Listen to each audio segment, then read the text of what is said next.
तो चंद कलीदी जो उसके मकासद है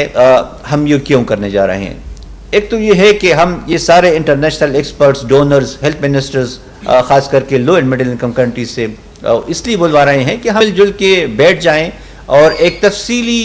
सिर हासिल डिबेट हो जाए कि कैसे दुनिया को महफूज बनाया जा सकता है हेल्थ सिक्योरिटी के पॉइंट ऑफ व्यू से। दूसरा जो एजेंडा है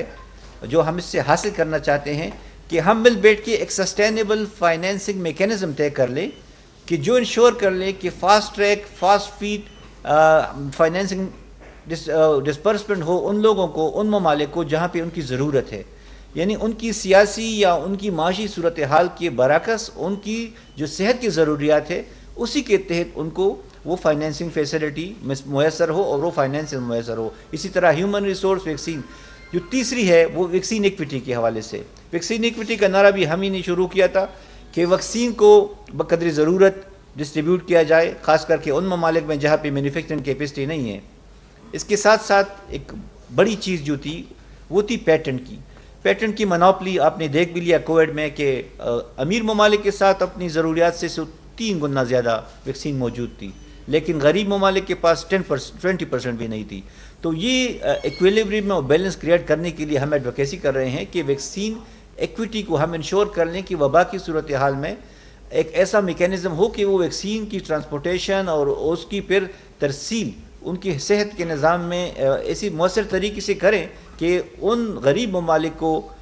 भी वो हक़ हासिल हो जो कि अमीर ममालिक को हासिल है कि वो अपनी आबादी की सेहत की हिफाजत कर सके। इसके साथ साथ जो वैक्सीन इक्विटी के तनाजुर में हमने बात की थी बहुत पहले भी और अभी भी हम इस पर मज़ीद एम्फेसाइज़ कर रहे हैं कि ये टेक्नोलॉजी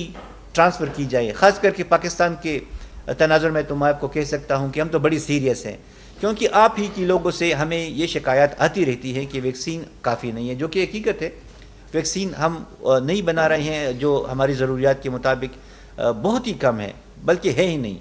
तो हम वो ट्रांसफ़र ऑफ टेक्नोलॉजी चाहते हैं अपने मुल्क में भी और पूरी दुनिया के लिए कि वो टेक्नोलॉजी ट्रांसफ़र करे और जो ममालिक कैपेसिटी रखते हैं वैक्सीन बनाने की उनको वो पेटेंट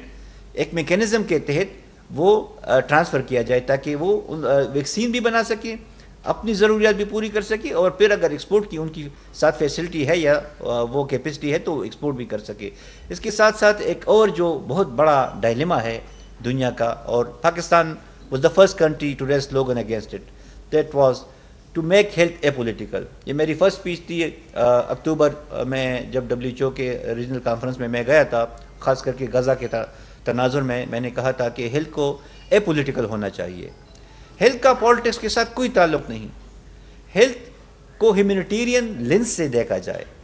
कि जो ज़रूरियात हैं सेहत की, मरीज़ हो या सेहत का निज़ाम हो, वो किसी कन्फ्लिक्ट या किसी पॉलिटिकल टेंशन से मावरा हो, उसी तनाजुर में, ख़ास करके गज़ा के तनाजुर में तो हमारी स्टैंड बड़ी कंसिस्टेंट थी कि आप हर मरीज़ को और हर इंजर्ड को सेहत की सहूलियात फराहम करें, डॉक्टर की एक्सेस को इंश्योर करें, आप बम्बारमेंट स्टॉप करें। सबसे पहले तो गज़ा की जो अननेसेसरीली और अनजस्टिफाइड वार है इसका ख़त्मा पाकिस्तान की गवर्नमेंट ने हर फोरम पे ये मुकदमा लड़ा है और हम लड़ रहे हैं। इसके साथ साथ जो हेल्थ का है कि हमने कहा कि एम्बुलेंसेस को टारगेट करना,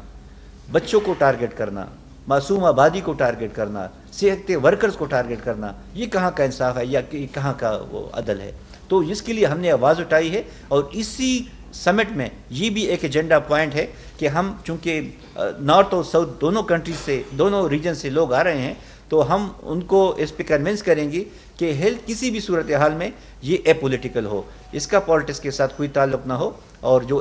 एक्सेस टू द पेशेंट और एक्सेस टू द इंजर्ड है वो हर सूरत हाल में इंश्योर की जाए। इसके साथ साथ मैं यहाँ पर ये भी अर्ज़ कर लूँ कि हमारा ख़ुद जो हेल्थ सिक्योरिटी का निज़ाम